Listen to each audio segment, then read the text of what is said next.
Today, more people than ever live on Earth, but also more people than ever are super lonely. Even though through globalization we can be in touch within seconds with so many people around the world, but yet so many people are so lonely. We don't want to discuss the reasons today for loneliness. I just want to talk about my own experience with loneliness and some scriptures. Just because one is a Christian doesn't mean they don't experience loneliness. For myself, I'm actually a person. I love being alone. I love time for myself. I know people that don't even enjoy alone time. Then already the loneliness would creep in. I have friends that cannot sleep alone. They have to have always someone at their side, even if it's just a friend, but they don't want to sleep alone. I'm so lonely. And I told you guys in the video in the beginning that I love being alone. I never in my life I had the feeling of loneliness, because I always enjoy being alone.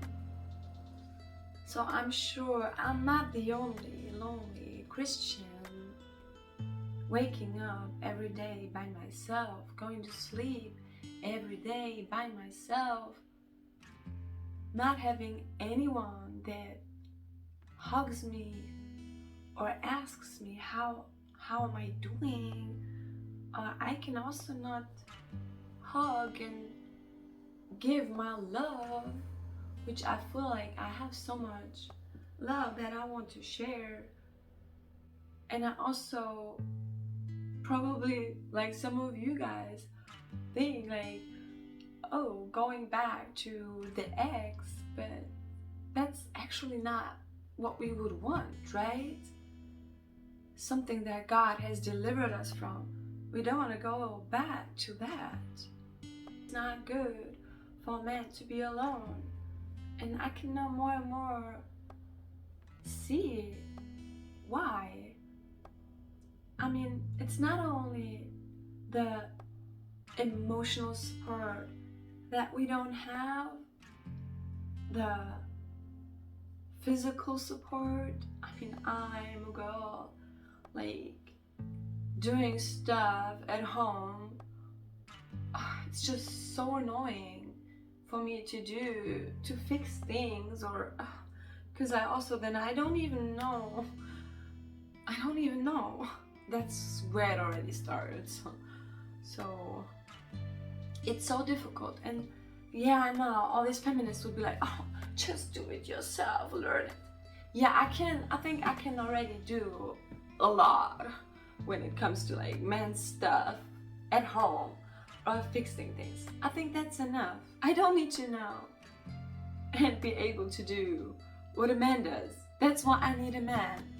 I don't want to become a man. And I think that's what so many feminists mix up. They don't want a man, they want to become a man. There you have the solution. Well done.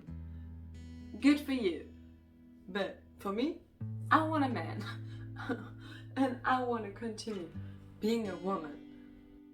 And the Bible also tells us that the lust inside of us will be like a burning fire. And I can just also speak for myself and be like, yes, it is like a burning fire and it's not nice.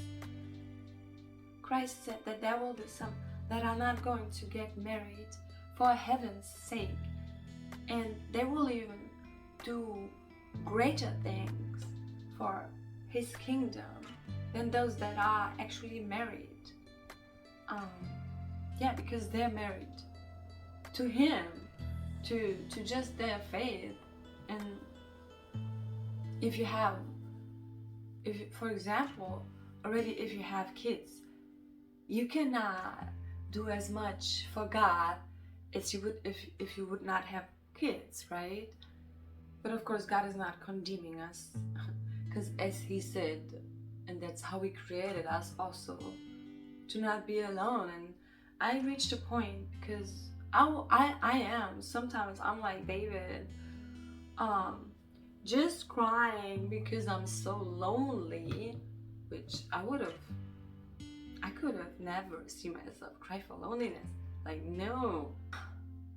Just like David, he was also so super lonely and crying out to God. And that's how I feel too. Like,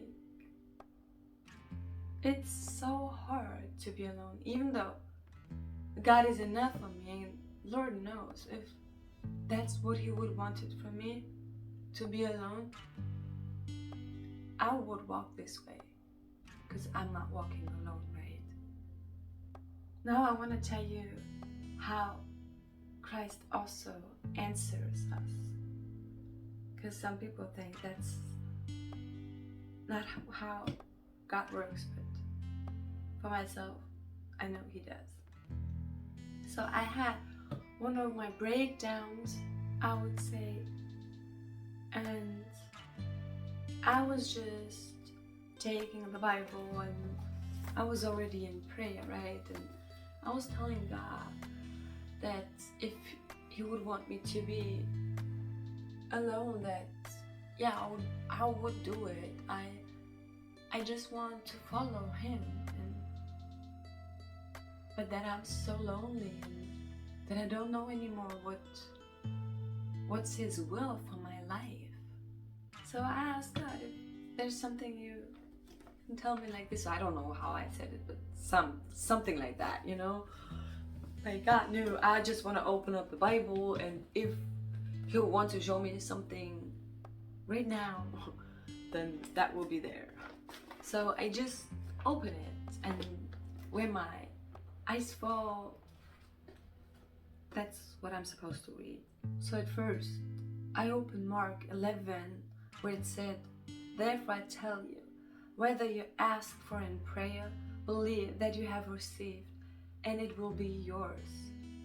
So that was confirmation.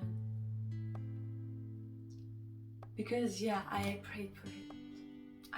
I have prayed for it. And God was telling me, "Child, you prayed for it, so it's already yours." And of course, I know this Bible verse, but I'm sure many can relate to that. It's the flesh, the weak flesh, that is doubting or impatient, right? And the next page I opened just after that was Psalms 45. That made me smile so much. Hallelujah. And that's how God also does answer. Of course, not all the time. And I also don't do it all the time. So please, people, don't be like all the time when you haven't Christian to God and be like, "Okay, God, tell me in the Bible." No. I'm doing this maybe once a year. Yeah, maybe. And I would not expect anything, right? It's not like I've opened the Bible and I'm like, definitely there must be an answer. No. Because everything, however, God knows best, right? But in that moment, that's why it was so sweet, because Lord knows I needed that. I was really not doing well. Yeah, and that's how God verified to me that my husband is already mine. I just don't have him physically next to me right now. And I don't know who it is. But he's mine, so that's all that matters, right? God promised me that I'm not going to be alone. So God knows what we need, and